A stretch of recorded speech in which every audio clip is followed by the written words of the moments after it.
Est-ce qu'on est traumatisé du verglas en tant que peuple? Est-ce que c'est ça qui est arrivé mercredi? Le verglas de 98, j'entends. Est-ce on a des stigmates de ça encore? Oui. Est-ce que je commence en sondant vos âmes? C'est ça qu'on a, hein? Je pense que tout le monde, Ça serait normal. nous sommes un peuple de l'hiver, mais je pense qu'on s'est rendu compte en 98 qu'on avait une grande vulnérabilité. Puis c'est sûr que la crise du verglas a été traumatisante, mais il y a eu 1000 pannes d'électricité après ça au Québec? Oui, de plus en plus. Aussitôt qu'il y a un peu de verglas, que Ouais. les branches tombent sur le réseau, ça devient problématique. Fait que maintenant, ce ne sont plus les tempêtes de neige qui nous font peur, je C'est pense. vrai. C'est le verglas. Le verglas a remplacé... Mais heureusement, on a appris nos leçons, puis on a renforcé le système, puis on l'a modernisé pour s'assurer que ça arrive c'est plus. ouais, exactement. Tu sais. C'est comme si c'est jamais autant arrivé. Mais je pense que il y a aussi le fait que tu sais, il y a un peu on parle de sport-spectacle, mais il y a de la météo-spectacle Oui, aussi. oui.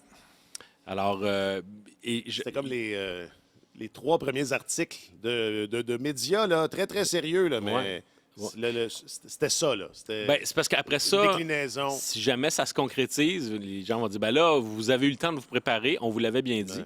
Mais c'est sûr qu'il y a un petit côté, tout ça pour ça. C'est tant mieux. Bon, non, C'est mais tant mieux. C'est peut-être plus simple de même. ça fait, non, mais ça fait vendre, effectivement, ça fait vendre du clic. D'ailleurs, êtes-vous payé au clic, vous autres? Comment ça marche, l'Internet?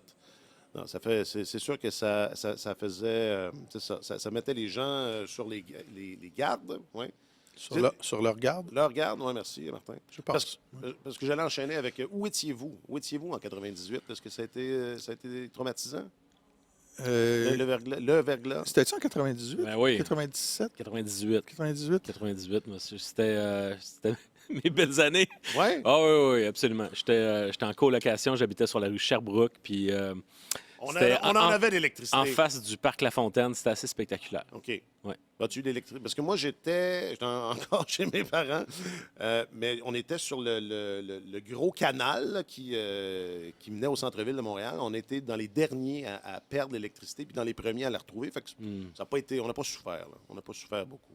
Mais en as-tu manqué beaucoup? Ben écoute, j'ai quitté une partie, j'ai manqué une partie de l'épisode parce que je suis allé voir quelqu'un à Québec. Ah. Alors, où là, j'ai pas manqué d'électricité. Ni de... T'as pas eu froid. Non, j'ai pas vu. Martin, toi, as-tu manqué d'électricité l'autre jour? Il me semble qu'on a manqué d'électricité durant la crise du verglas. Je couvrais la politique OK. à Ottawa Ah à ce ouais? moment-là. Je me souviens avoir tenté d'aller travailler. Il y avait des lignes électriques de coucher sur l'autoroute, là, Eh oui. qui s'étaient effondrées. C'était... Ouais, moi, j'ai pas beaucoup arpenté le territoire. Ça ressemblait aux tu sais, les grosses machines dans Star Wars, là, tu sais, là, qui se déplacent. Là. Ouais. Ah! Là. Quelle époque. Bon. Ouais, Les hat-hat. On se souvient des bons vieux points de presse quotidiens ça, c'était bon. André Caillé. de Lucien Bouchard Lucien avec Bouchard. M. Caillé, Moi qui n'ai aucune mémoire des noms, ça m'est revenu Oui. instantanément. avec Marquant. l'école Le roulée. Absolument. Ouais, Voilà. ouais, cas, tout ça. Le triumvirat du col roulé, là, c'est Gilles Vigneault, André Caillé et Thomas Plekanec. J'étais sûr que tu t'en allais là. Oui. Alors, pour sa première œuvre de fiction, nous accueillons Marc-Antoine Godin qui publie Le triumvirat du col roulé. Marc-Antoine, bonjour. C'est un bon titre de roman. Marc-Antoine, Ça va se bonjour. vendre là, Ça, comme hey. des petits pains chauds. OK. Le triumvirat du col roulé. En vente partout. OK, aujourd'hui, qui peut se passer d'un bon gardien? Je pose la question, qui peut s'en passer? De l'éloge de la stabilité et une lutte qui n'en finit pas, c'est tellement hockey, épisode 492.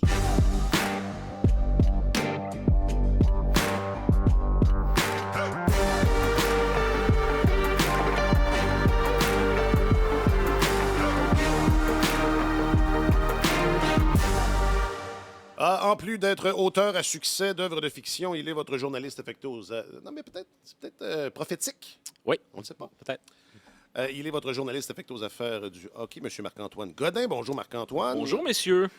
Et il est un auteur célébré, en plus d'être votre chroniqueur principal au service des sports, M. Martin Leclerc. Salut, Martin. Bonjour, messieurs. Je m'appelle Alexandre Coupard. Ben, c'est sûr, tu sais, c'est une opportunité pour lui. Puis comme je t'ai dit auparavant, tu sais, quand tu es dans une position de leader, tu vas prendre des décisions qui vont affecter des personnes que tu adores, que tu aimes négativement pour le bénéfice de l'équipe. Ça vient que la job, c'est un prix que tu payes comme leader. C'est rien de facile à prendre ces décisions-là.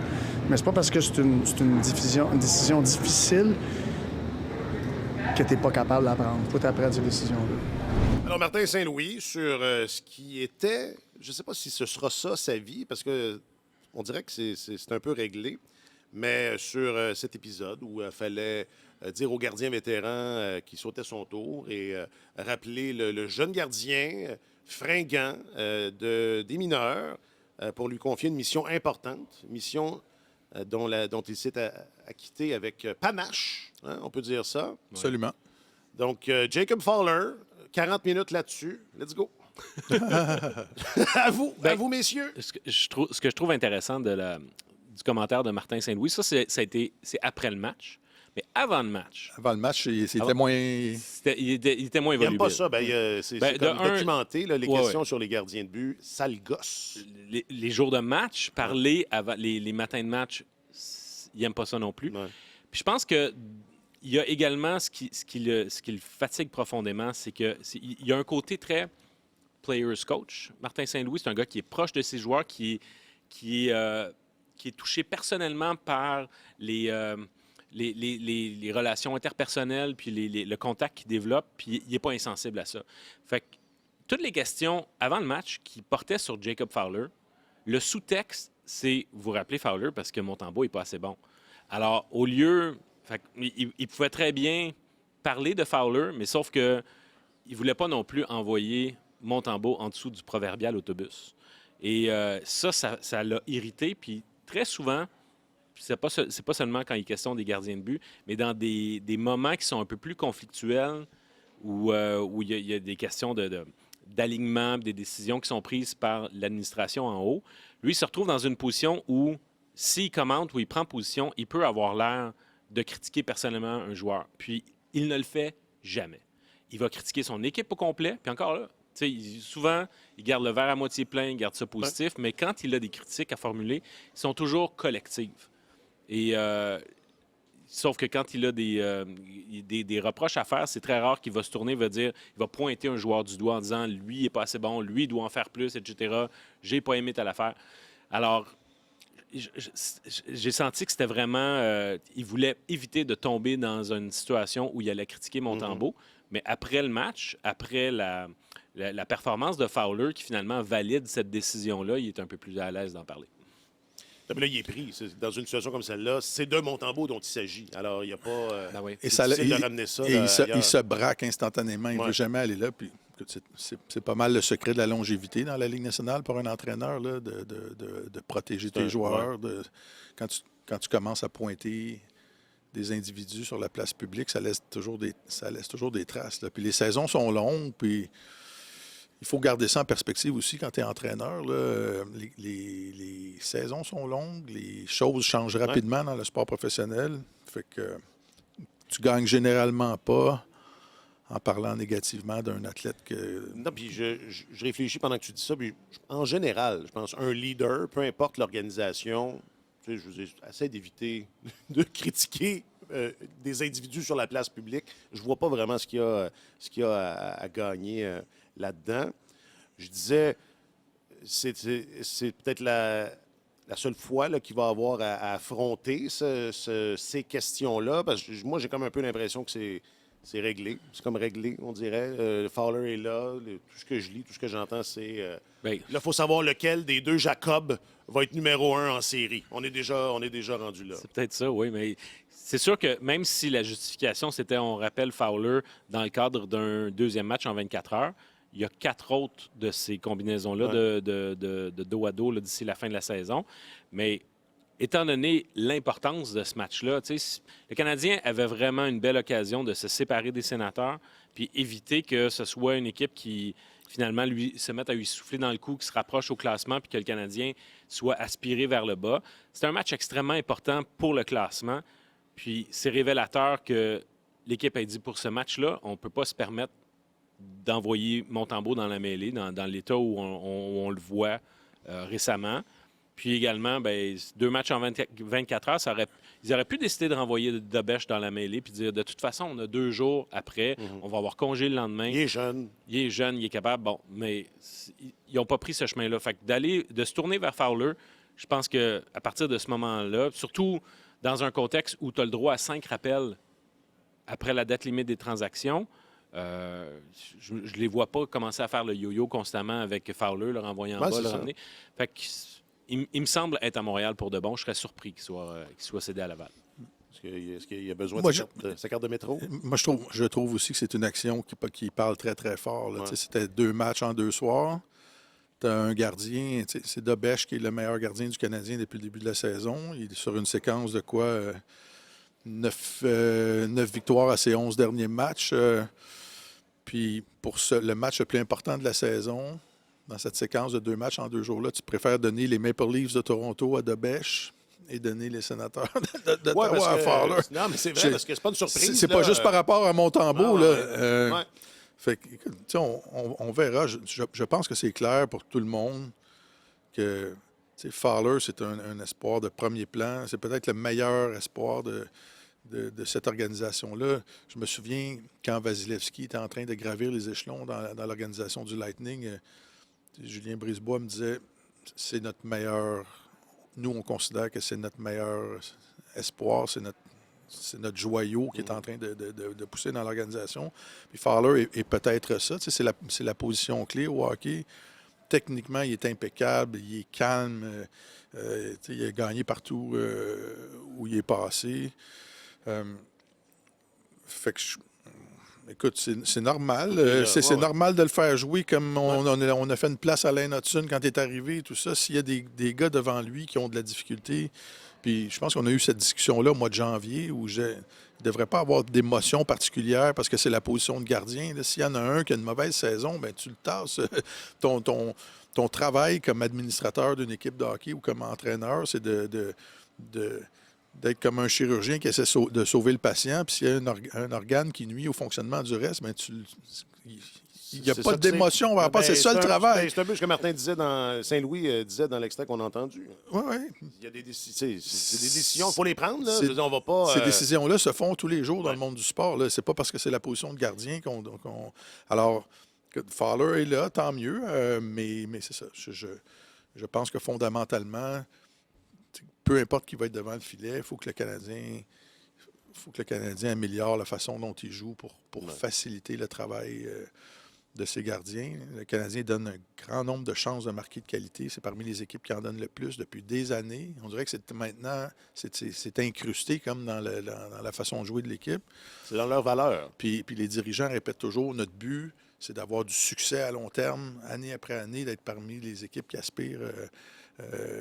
aux plus grands honneurs, mais ça n'arrivera pas si cette... là, il est tard, là, on est dans le dernier droit de la saison, c'est un peu difficile de faire ces grandes corrections-là, mais c'est sûr que Fowler va apporter une correction par rapport à ce que Montembeault faisait. Et ça fait partie de l'équation. Quoi, donc le jeu du gardien. Ben oui, c'est sûr. Moi, la question que je me pose, par exemple, par rapport à Montembeault, là, d'ici la fin de la saison, si on dit, OK, on y va... il y a une mauvaise saison, puis on se tourne vers Fowler, puis c'est effectivement le joyau de l'organisation à cette position-là. Est-ce que Montembeault a suffisamment un statut dans la Ligue nationale, puis auprès de cette organisation-là, pour que l'année prochaine, ce soit revisité d'une certaine manière, ou que, pas nécessairement par rapport à Fowler, mais de dire on va lui donner une chance de se reprendre l'année prochaine, ou bien c'est terminé? Est-ce qu'on jette par-dessus bord ou on Exactement. La réponse à cette question-là est en exact... ça dépend du jeu de Fowler. Je veux dire, si Fowler joue comme il a joué, la plupart du temps, joue comme il a joué mercredi, c'est bien plate, là, mais ça va être lui le gardien numéro 1 du Canadien. Il n'y a pas de raison pour que Non, ça je comprends. Autrement. Ça je comprends, mais sauf que je m'attends à ce que Fowler, de toute façon, devienne le gardien numéro 1 du Canadien avant longtemps.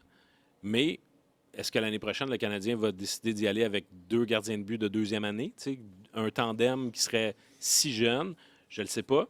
Mais en tout cas, en même temps, peut-être que depuis qu'ils sont arrivés en poste, Gorton et Hughes, ils regardent Montembeault aller puis ils sont peut-être pas convaincus. Même par les années passées, c'est peut-être qu'ils se disent il y a facilement une amélioration qu'on peut apporter à ce niveau-là. La prolongation de contrat qu'il avait eue, ça avait tardé un petit peu, puis finalement, ça avait débloqué sans que Montembeault ne coûte trop cher aux Canadiens. Mais je ne sais pas qu'est-ce qu'on va faire aussi avec son contrat l'année prochaine. Est-ce qu'on va être capable de le fourguer à une autre équipe? Il semble se retrouver là, dans ce bassin de gardiens à la Skinner, à la Jarry, qui ont des contrats qui sont échangeables, mais en même temps qui ne sont pas attrayants. T'sais. Mais Martin, tu as écrit là-dessus, puis on en avait parlé sur le fait que quand le Canadien est allé chercher Patrick Laine, à ce moment-là, on ne s'imaginait pas que le contrat deviendrait un problème parce qu'on ne pouvait pas savoir que l'équipe allait s'améliorer ou enfin rendre Laine obsolète si rapidement. Il y avait un élément de surprise dans la rapidité avec laquelle Laine est devenu obsolète. Écoute, c'est peut-être un peu ça qui est en train de se passer là, avec Fowler, ou enfin avec les gardiens de but. Là. Quand on a donné le contrat à Montembeault, là, c'était un contrat de 3 ans. C'est la dernière. Il écoule la 2e année. C'est ce que je vérifiais, mais je n'étais pas certain. Donc, l'année prochaine, c'est sa dernière année de contrat.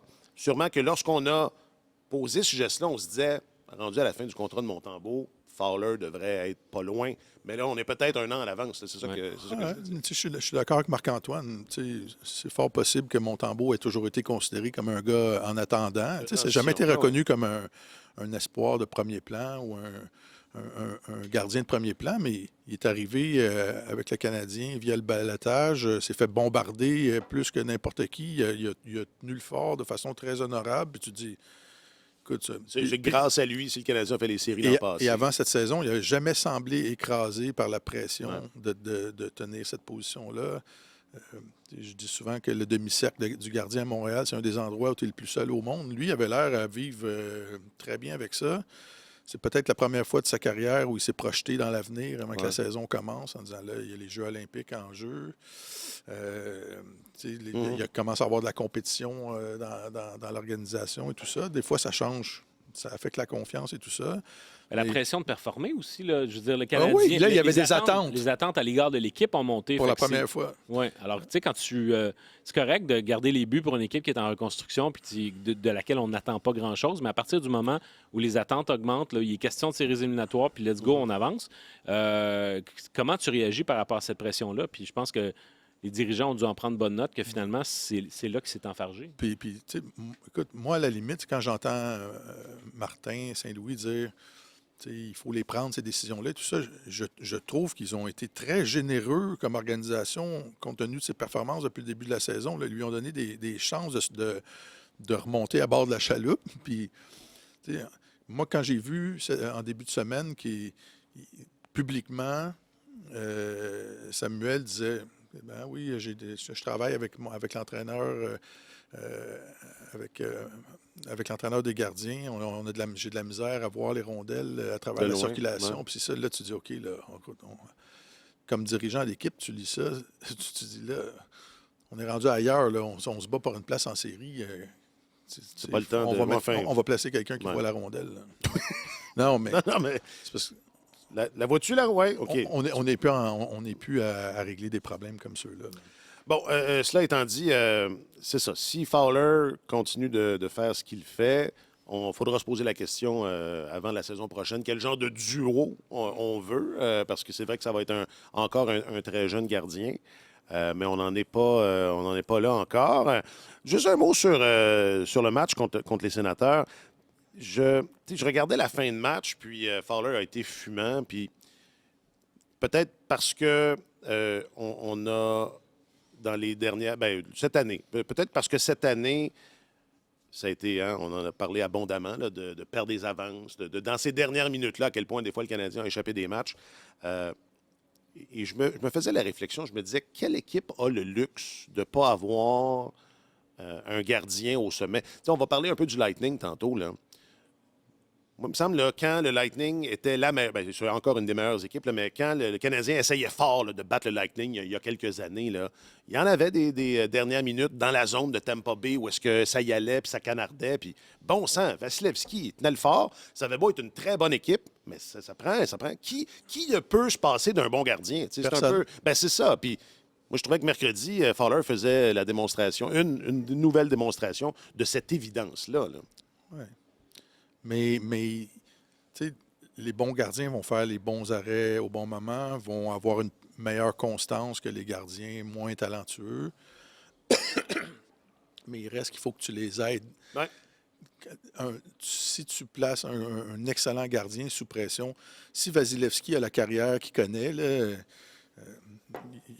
c'était dans nos sujets plus tard, mais c'est sa 9e saison de 30 victoires et plus. 9e saison consécutive. Il y a juste Martin Brodeur qui a fait plus que ça dans l'histoire du hockey.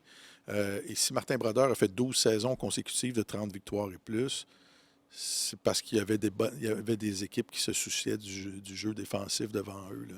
Si Martin Brodeur avait joué... pour le Canadien en ce moment. Non, mais ça a un effet sur la carrière d'un gardien. Ouais. Martin Brodeur, s'il avait joué pour une équipe qui ne se souciait pas de son jeu défensif, c'était une religion au New Jersey, puis il faisait partie de ça, mais place un autre gardien à la place de Martin Brodeur, un autre gardien qui était numéro 1 dans la Ligue, dans le même environnement, il aurait probablement eu une bien meilleure carrière aussi. Fait que c'est toujours le problème, un peu la position de gardien, l'œuf ou la poule. Il y a des équipes où on change à répétition le gardien parce qu'on dit on n'obtient pas les arrêts, mais c'est un travail collectif. Fait que c'est ça, je me souviens plus de la question que tu peux. C'était pas une question, c'est plus comme un. Non, mais c'est vrai ce que tu dis, mais en même temps, j'ai pas d'image claire de Brodeur, mais tu sais, moi, je les vois les fins de match canadiens Lightning il y a quelques années, là. Oui, c'est une grande équipe. Oui, c'est une équipe qui jouait bien défensivement. Mais reste que bon sang, il y a toujours des moments dans un match où est-ce que t'es pris dans ta zone. Là. Mais il ne faut pas que tu exiges une performance héroïque de ton gardien soir après soir. Tu sais, ça fait partie du travail, mais il faut que tu lui simplifies. Soir après soir, ou minute, à chacun de tous les instants. Tu prends l'exemple de Vasilevski avec Tampa Bay, mais à Montréal, on a eu ce luxe-là aussi pendant des années avec Carey Price, où tu sens que même si l'équipe est un petit peu pressée dans sa zone ou que la pression monte, bien, au moins Price va être là puis il va pouvoir garder les choses, améliorer les chances de ton équipe de résister. T'sais. Puis ça, depuis plusieurs années, depuis son départ, on ne l'a pas. Là, ouais. Alors, mais je trouve que le 5 contre 6, ça demeure un gros enjeu pour le Canadien. Puis c'est intéressant de voir à quel point les équipes adverses ôtent leur gardien de but de plus en plus rapidement. Tu sais, maintenant, là, tu passes 2 minutes 25 à devoir te défendre à 5 contre 6. Ouais. Ça exerce beaucoup de pression sur l'unité défensive parce que tu as beau avoir des gars qui sont des spécialistes de la défense, des gars, tu tournes vers tes gars en infériorité numérique souvent, mais sur une aussi longue période, tu es obligé de remplacer ton personnel. Ça devient très, très taxant. Puis il n'y a pas une équipe dans la Ligue nationale qui a donné plus de buts à 5 contre 6 que le Canadien depuis le début de la saison. Alors, c'était vraiment un élément qui devait être corrigé. Ils ont travaillé là-dessus à San Jose. Ils n'ont pas donné de but à Los Angeles. Puis là, dans leurs 2 matchs à Montréal, Toronto et puis, en fait, c'est à Toronto, matchs, pas à Montréal parce qu'Ottawa, c'était à Ottawa. Mais bref, ça fait 3 matchs de suite là, où ils doivent résister à ce niveau-là. Puis ils l'ont fait. Non, puis le match était à Ottawa, mais ça criait tellement pour Montréal que c'est normal. Écoute, le monde, les fans du Canadien qui font la vague à Ottawa, j'ai trouvé ça baveux et délicieux. Moi, je serais pas content. Ben non, ça, je comprends. Si j'étais un fan des Sénateurs, c'est clair. Je serais pas content. mais pour en revenir, c'est ça, à la faiblesse du Canadien, à 5 contre 6, c'est la première fois que je vois ça, que c'est un enjeu. C'est une question. Que ce soit un enjeu dans une saison. Quand l'autre équipe retire son gardien, Oui, c'est vrai. Parce qu'on est rendu tellement sophistiqué, Martin, dans nos questionnements. On est rendu là. Bien, Martin Saint-Louis te dirait qu'étant donné que c'est une jeune équipe qui apprend à gagner, la solution de devoir défendre la situation de devoir défendre une avance tard dans le match, Ouais. c'est pas quelque chose. De inné. Ou Ben du non, moins de naturel. Le ou, Canadien c'est pas habitué à ça depuis des années. Là. C'est relativement nouveau. Bon, closons le débat sur les gardiens. C'est qui goal samedi? Hein? Et là, tenez-vous prêts parce que c'est qui goal? On Vous va allez l'avoir le- souvent, hein? Je vais vous texter même là, entre les matchs. Ben là, écoute, il va y avoir il y a encore un autre dos à dos qui s'en vient. C'est ça. Vous êtes pas obligé de répondre, là, c'est- Celui qui joue samedi et celui qui ne jouera pas dimanche. Ah, voilà, ça c'est habile, ça. Ouais. Il y en a un, c'est un où tu peux juste répondre Jacob. Ouais, c'est juste. Il y a des bonnes chances que ce soit Jacob qui goal samedi. Ce sera l'échelle de Jacob. Oui, voilà. Après, oui, la suite. Ça, c'est l'échelle de Jacob, la suite poignante du triumvirat du col roulé, le deuxième opus de Marc-Antoine Godin. Question du public, réseaux sociaux. Question du public, réseaux sociaux. Alors, via les réseaux sociaux de Radio-Canada Sport, oui, toute l'équipe des ARS s'est impliquée et on vous a demandé, à son apogée, Slavkovski, Juraj de son prénom, Juraj Slavkovski sera, c'était une question, complétez la phrase, parce qu'il est bon. Je ne sais pas si vous avez remarqué, il est bon. D'ailleurs, il y a un François qui a répondu assez bon pour avoir son segment où est-ce que je dis qu'il est bon. Non, c'est fait.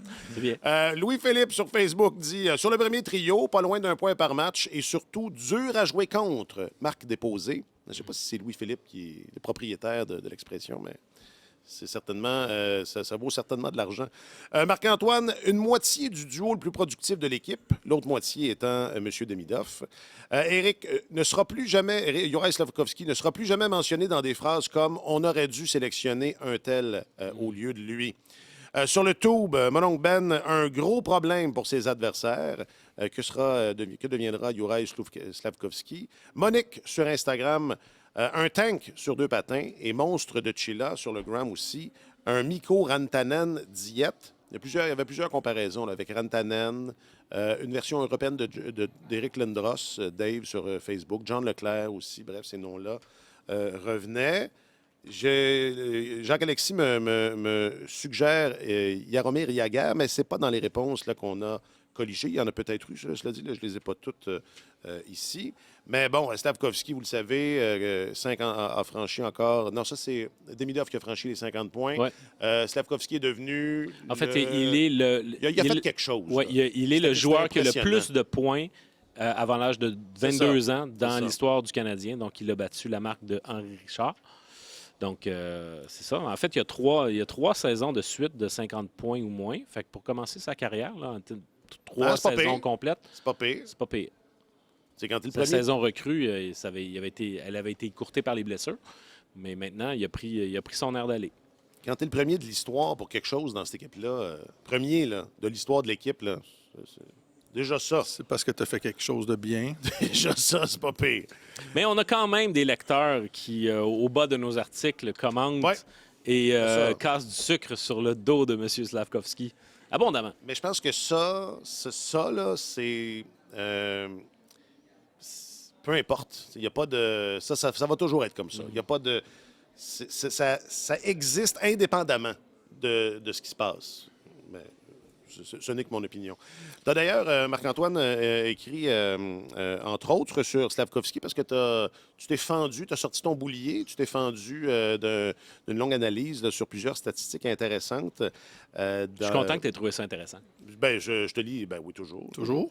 J'ai très hâte de te lire quand tu publieras aussi. Ouais, ouais. Je vais arrêter. Je vais arrêter avec ça. Quoique d'ici la fin de l'épisode, je vais peut-être avoir un 3e tome.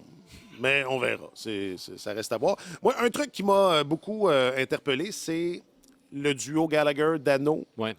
Où est-ce que tu écrivais que, alors qu'à la belle époque, c'était un trio qui réussissait à générer de l'attaque alors qu'il partait toujours de la zone du Canadien, ou enfin plus souvent de la zone du Canadien. Tu me corrigeras là, si mon résumé est pas Ben, pas précis. toujours, parce que c'était Mais quand même, souvent. c'était quand même le principal trio Offensif. offensif du Canadien, mais ils étaient Ils avaient quand des même. missions, ils avaient Il y des avait missions. quand même plusieurs mises en jeu en zone défensive quand même. Donc, ils commençaient leur présence en zone défensive, ils déplaçaient systématiquement le jeu vers la zone adverse. Leurs indicateurs, dis-je, de possession de rondelles étaient extraordinaires. Tu sais, le trio qui formait avec Tatar est, à mon sens, peut-être ça a été un des meilleurs trios On du le Canadien des années 2000. Ben, à l'époque, on disait que c'était un des meilleurs trios de la Ligue. De la Ligue. Mais Ah qu'il oui. n'y avait pas la publicité là, Exact. qui allait avec. Mais Ouais.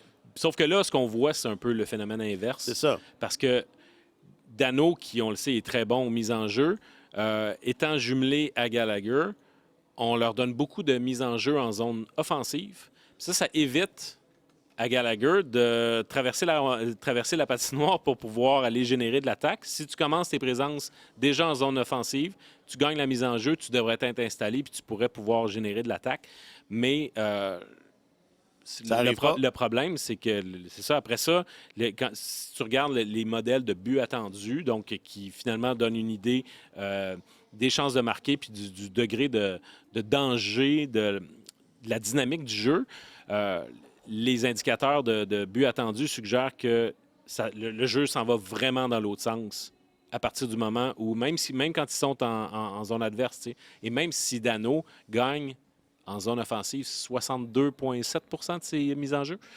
Tu sais, alors, c'est clairement deux joueurs qui sont en perte de vitesse. Puis c'est pas nécessairement la faute de l'un plus que de l'autre, mais c'est frappant de voir que les buts attendus contre sont plus élevés quand les deux jouent ensemble que quand Gallagher joue avec quelqu'un d'autre. Puis c'est plus élevé que avant que le Canadien fasse l'acquisition de Dano. Fait que on veut leur faciliter la vie, on veut pouvoir leur donner l'occasion de générer de l'attaque, mais c'est pas tout à fait ça qui se passe. Ça marche pas. Ben, Moi, j'ai surtout été surpris de... C'est peut-être pas la meilleure façon d'aider des vétérans sur le déclin, de les rassembler. Non, mais Non, mais- tu sais, si tu vas placer un joueur expérimenté avec des jeunes, mettons avec deux jeunes, qui ont des jambes, qui ont de la vitesse et tout ça, le gars qui a du vécu, qui a de l'expérience, il va être capable de regarder et dire, OK, qu'est-ce que je peux apporter à ces gars-là? Il va dire, patiner, je vais m'occuper de tel aspect du jeu. Il va s'arranger pour les compléter. Mais si tu places des gars écoute, ça arrive, ça fait partie de la vie d'un athlète, le déclin, mais tu rassembles des gars qui sont en déclin ensemble sur le même trio. Ça les aide pas. Au même titre qu'on dit, on essaie de ne pas mettre tous les jeunes sur le même trio parce que, c'est ça. Il y a comme il y a un manque d'équilibre, non? Ben, Non, on dit ça des Ouais, fois. ouais, Tu ne peux pas faire jouer 3 recrues ensemble. fait que, tu sais, ça veut dire que quand Martin Saint-Louis regarde son alignement, il se dit qu'il ne peut pas les faire jouer avec. Il constate, selon lui, c'est la combinaison idéale, mais tu rassembles des gars qui sont en déclin ensemble. Les chances que ça produise quelque chose de positif sont amoindries, à mon sens. ouais, mais en même temps, tu sais, le Canadien est allé chercher Philippe Dano en retour d'un choix de deuxième ronde. C'est assez frais encore comme acquisition. Ils vont vouloir le faire jouer. Saint-Louis valorise énormément le travail au cercle de mise en jeu qu'apporte Dano. C'est un gaucher. Il y a quand même une certaine utilité. Gallagher a un statut de grand frère, de mentor, etc. Je pense qu'on approche probablement du moment où il va être laissé de côté parce que Alexandre Texier, il n'y a aucune raison de le laisser de côté. T'sais. Il a bien joué mercredi. Ben oui, absolument. J'ai été surpris, moi. Il joue toujours. Non, mais- Depuis son arrivée avec le Canadien, il joue bien. Là, il a joué en dépit d'une blessure avant de partir pour les Jeux. Il avait apporté toute une étincelle à l'équipe quand il est arrivé. Là. Mais à partir du moment où Saint-Louis décide d'avoir Dano et Gallagher dans la formation, ben c'est difficile de les placer ailleurs qu'ensemble parce que est-ce que tu vas mettre Gallagher sur ton top 6? Est-ce que tu vas donner un rôle prépondérant à Dano? T'sais, au stade où il en est, Philippe, il est le 4e centre de cette équipe-là. Là. Jake Evans est en avant de lui. Fait que, Ben, c'est sûr que c'est le 4e trio, mais je ne vais pas donner les ailiers de Evans à Dano. C'est peut-être pas aussi clair, non? Je sais pas. Moi, ça m'apparaît quand même un peu... ben dans la tout un peu la même affaire. Dans la façon dont c'est organisé en ce moment, je trouve que le 3e est clairement le 3e, Absolument. le 4e clairement le 4e. Mais parce que Bolduc et Dak, à mon Oui, sens. oui. Mais je pense que Anderson pourrait aussi être sur un 3e, puis Ouais. ce serait pas fâchant. Fait que dans le fond, c'est Gallagher qui est un ailier de 4e trio. Puis Dano, un C'est centre de centre de 4e. quatrième. trio. OK.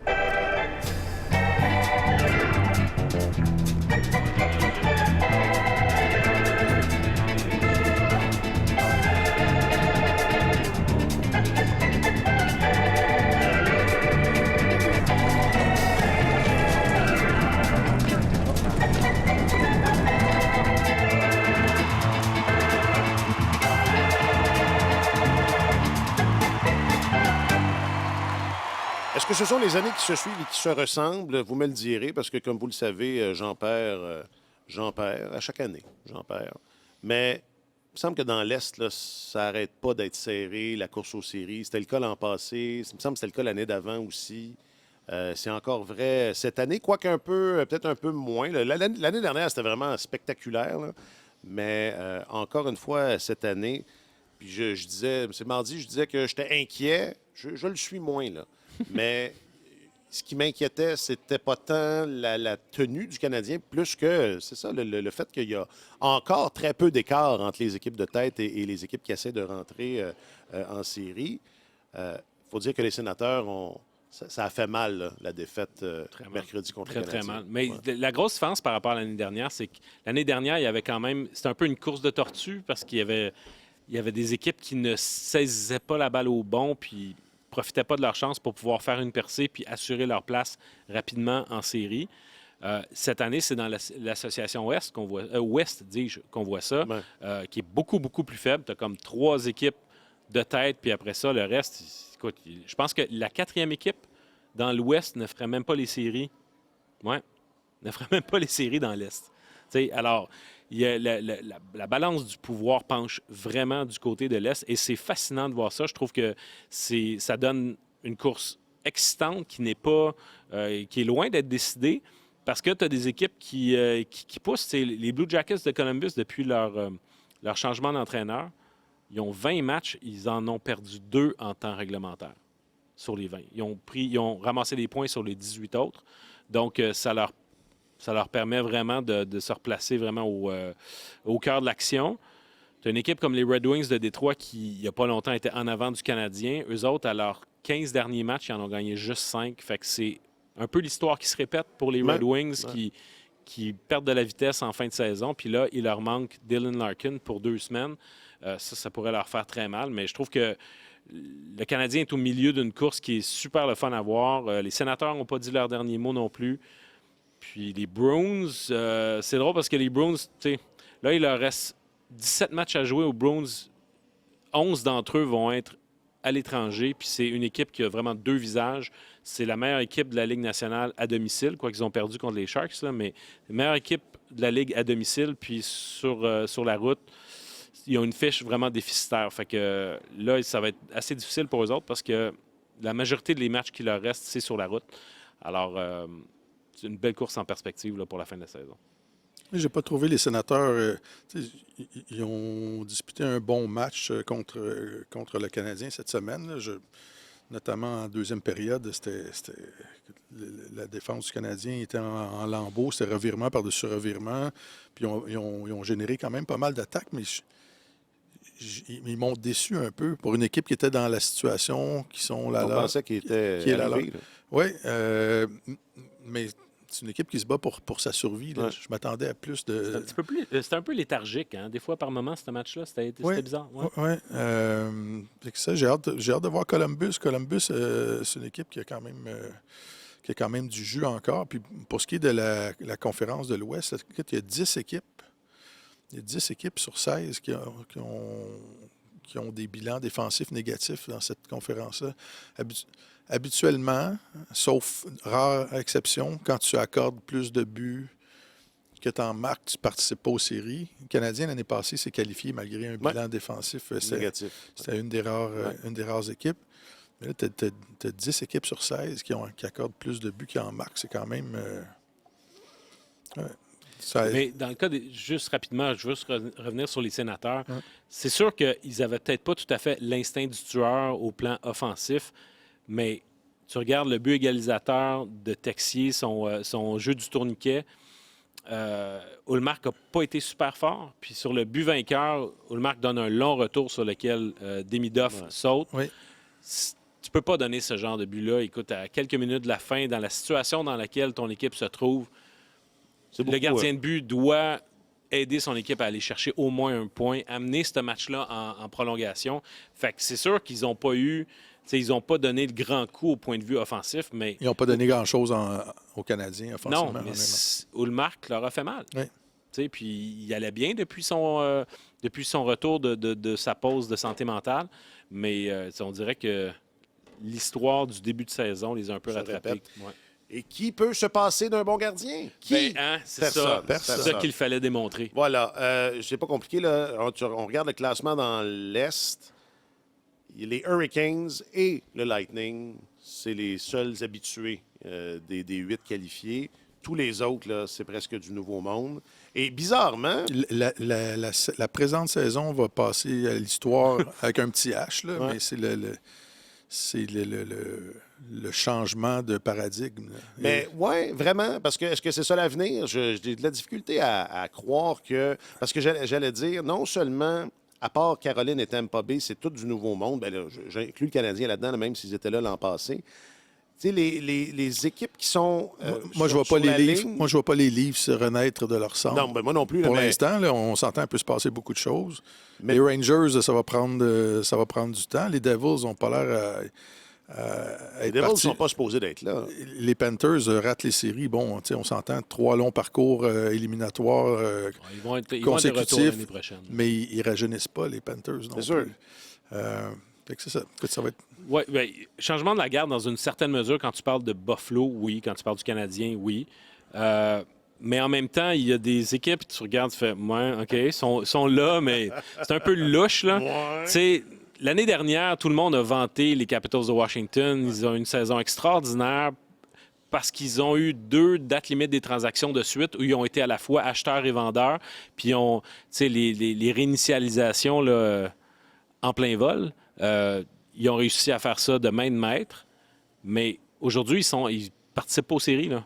C'est pas Ça proche. regarde là. mal. Non, non, c'est ça. Et puis tu regardes pour l'avenir, cette équipe-là n'est pas nécessairement convaincante en disant ben, tu sais, on doit compter sur eux, c'est une anomalie, puis ils vont être de retour l'année prochaine. Pas vraiment. Fait que quand je regarde cette année, les Capitals de cette année, Pittsburgh, les Islanders, même les Bruins, à mon avis, ces 3 équipes-là, là, je serais très, très, très surpris qu'elles participent aux séries éliminatoires. Les 3, l'année prochaine, il y en a une ou 2, ou peut-être même les 3 qui n'y seront pas. Mais sauf que c'est une année qui est très surprenante. C'est bien des équipes qu'on n'attendait pas là, puis qui finalement s'y retrouvent. Mais Tampa va être là Ah, ben l'année là. prochaine. Parce que Tampa, là, Il est toujours là. ça, on peut se fier là-dessus. Exact. C'est quelque chose que, quand tu doutes de tout, Tampa. T'aimes ou t'aimes pas, mais ils sont là. Mais on a effleuré le sujet tantôt, Martin. Il n'y a pas juste Vasilevski. Est-ce que toutes ces marques-là ont été atteintes dans la victoire d'hier? Oui. C'est ça, là. Donc, Vasilevski, tu l'as dit, le 2e gardien de l'histoire avec 9 saisons consécutives d'au moins 30 victoires. C'était sa 30e victoire hier, mais comme 2 autres plateaux importants atteints par des membres importants de l'équipe. Nikita Kucherov, qui est devenu le 71e joueur de l'histoire de la Ligue. C'est quand même 71. C'est quand même un groupe restreint si on regarde le total de joueurs. À atteindre, Dans mon top 100. à atteindre 1100 points, 1100 points en carrière. Avec la même équipe. Tous ces points-là ont été amassés avec la même équipe. Et John Cooper, qui est devenu le 3e entraîneur de l'histoire de la Ligue nationale, a remporté 700 victoires avec la même organisation. Les 2 seuls autres entraîneurs qui ont fait ça, Alger Harbour avec les Islanders, 859 victoires, et Lindy Ruff avec les Sabres.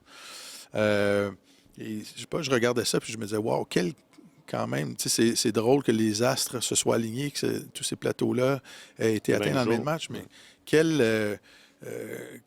quand même, quel exemple de stabilité, quel bel exemple de stabilité cette organisation-là traverse le temps dans un environnement qui est féroce, a traversé une période où l'équipe gagnait et où le plafond salarial était gelé et où le directeur général devait laisser partir des gars qui étaient importants pour son équipe, alors que normalement, il y a toujours un petit peu de budget qui s'ajoute à chaque année, puis tu peux au moins un peu limiter les pertes.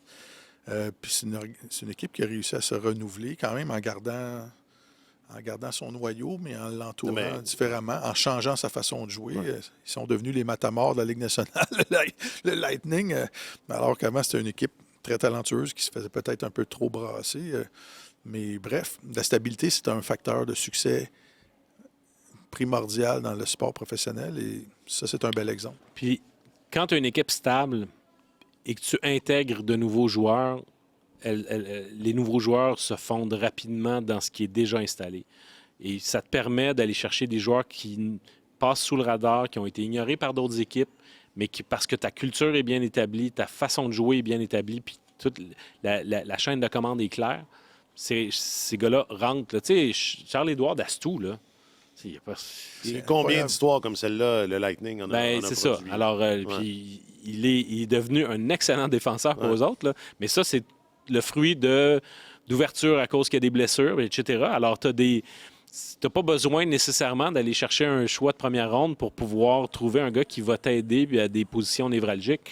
Puis je veux revenir sur Kucherov parce que on le nomme tout le temps dans la conversation parmi les meilleurs joueurs de la Ligue nationale, mais en même temps, je trouve qu'il est un petit peu négligé dans ces conversations-là. Puis, tu sais, 1100 points, là, il réussit 1100 points en...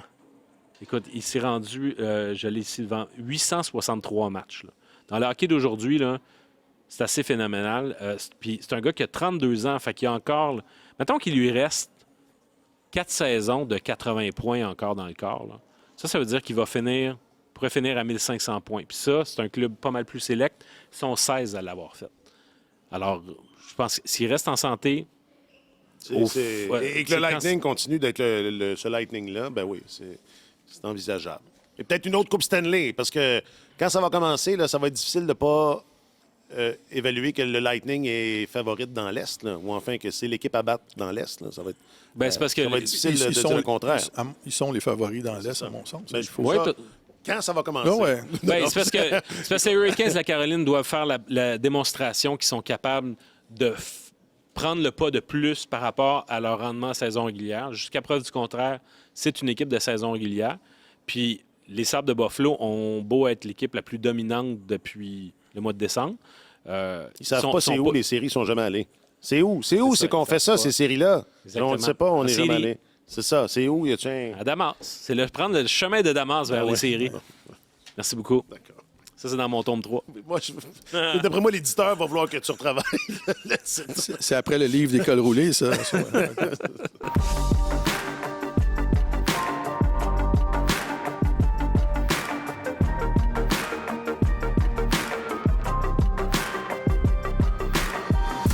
Bon, la Californie qui est à Montréal en fin de semaine. Est-ce que Radko Gudas y sera? Vous avez vu, ceux qui n'ont pas vu, ceux qui sont là. Tu sais, je dis à Marc-Antoine, on n'a pas besoin de regarder la reprise 100 fois là, pour se demander si le genou de Gudas sur le genou de Austin Matthews, c'est un accident. Là. Je sais pas, là. Pas besoin de voir. Pour ceux qui nous écoutent, qui ne l'ont pas vu, là, mais ça ne sera pas long, là. Vous allez le voir vite, là. Il faut quand même apporter certaines nuances. Là. Quand tu te diriges en ligne droite pour aller frapper un adversaire, physiquement, tu es obligé de le pointer avec un genou avant de le frapper. Si tu veux le frapper avec une épaule, tu es obligé de pencher vers l'avant puis de pointer avec ton genou en direction du joueur adverse. Et le problème des collisions genou contre genou survient quand le joueur que tu t'en vas frapper change de direction à la dernière seconde. Et c'est un réflexe. C'est un réflexe incontrôlable de vouloir aussi changer de direction pour frapper l'adversaire. Mais tu es responsable de ton genou. Tu es responsable de ton genou quand tu vas frapper un joueur adverse. Mais je suis surpris que tu dises ça parce qu'il me semble que moi, sur la séquence, le genou est tellement en avant que c'est difficile d'imaginer que l'épaule a déjà fait partie de l'équation. Le genou est en avant, mais tu sais, Matthews, qui est un joueur d'élite, là, fait quand même une feinte pour l'éviter. Mais Radko Gudas est un des joueurs les plus dangereux de la Ligue nationale de hockey. C'est un joueur vicieux, disons les choses comme elles sont. Il a déjà été suspendu 4 fois. Et il bénéficie. Ça va être une cinquième au moment où l'épisode va être diffusé. Là. Mais on me dit que c'est entrevue téléphonique. Oui, ça veut dire que ça va être 5 matchs moins. Là. OK. Alors, sinon, ça aurait été une audience en personne. Oui. Audience, sinon, ça aurait été par texto seulement. C'est vraiment moins grave. Courriel, c'est une amende. Texto, c'est une amende. Courriel, c'est plus sérieux. Ouais. Vidéo TikTok, t'es rendu loin. Mais fait que je pense pas qu'il va être là en fin de semaine. Écoute, c'est le tombeur de Sidney Crosby aux Jeux olympiques aussi. Oui. Même si... C'est vrai. Même si c'était accidentel, mais c'était solide. Lui, il ne manque pas une occasion de pincer son adversaire. Ça... il avait pas donné un avec coup le à la Canadien. tête. Il avait donné aussi au jeu, dans le même match, il a blessé Crosby. Il avait donné un coup à la tête à Celebrini où il avait essayé de lui frapper la tête contre la bande. Mais ça, c'est un joueur dans. Des fois, quand les fils se touchent, ça devient un joueur très, très dangereux. Et c'est un peu dangereux de jouer contre les Ducks. C'était Trouba dans la même équipe aussi. Quelques patients. Il faut que tu gardes la tête haute. Là. Ouais. OK. Ben, on garde ça. On va garder ça en tête, justement. La Californie, qui est à Montréal en fin de semaine. Avec Mais il y a Celebrini aussi qui est en ville samedi. Samedi. Ça sera très excitant. Et 2 matchs revanche, entre guillemets, parce que c'était 2 défaites pas plus tard que la semaine passée. Martin Leclerc, je rappelle que tu es notre chroniqueur principal au service des sports. Veux-tu être sur l'équipe d'édition des romans de fiction de Marc-Antoine? Oui, j'aimerais ça. J'aimerais ça signer la préface. Du livre sur les cols roulés. C'est comme ça que les gens en parleraient. As-tu lu ça, le livre sur les... Et je voudrais saluer un auditeur, Marc-André Boucher, qui m'a écrit un très gentil courriel hier. Il m'a demandé de partager ça avec vous, dire qu'il nous écoute 2 fois par semaine, que c'était un bonheur de nous écouter à tous les soirs, à tous les jours pendant les Jeux olympiques et qui ne manque jamais une édition du balado. Alors, je vous transmets son message. Ben, merci. Ça fait toujours plaisir. Ça fait toujours chaud au cœur. Marc, est-ce que j'ai donné ton titre au complet? Martin Leclerc, chroniqueur principal au service des sports. Merci. Un plaisir. Marc-Antoine Godin, tu es notre journaliste affecté aux affaires du hockey. Merci également. Ben, ça fait grand plaisir. Je réalise que nous, on te présente jamais avec ton c'est ma titre, job. etc. C'est mon travail. Moi, c'est ça. C'est tout ce que je sais faire. Dire bonjour, dire merci, c'est pas mal ça. TikTok, aller sur TikTok, des affaires de même. Ouais, c'est ça mon expertise. Jacques-Alexis Bernardin et François Perrault sont en régie aujourd'hui. Merci beaucoup, les gars. On retrouve le studio, pour ceux qui sont en vidéo, là, qui se disent, notre studio, salut, bonjour. On le retrouve la semaine prochaine. Un peu déçu que Daniel Harvey ne soit pas venu nous visiter pendant nos présences. 4 fois au moins. Il n'y a pas eu de Zamboni pendant notre enregistrement au Chic Studio W, que l'on remercie aussi pour ses installations spacieuses. Je m'appelle Alexandre Coupal. Passez un excellent week-end. Sur tous les terrains et sur tous vos appareils, Radio-Canada Sport.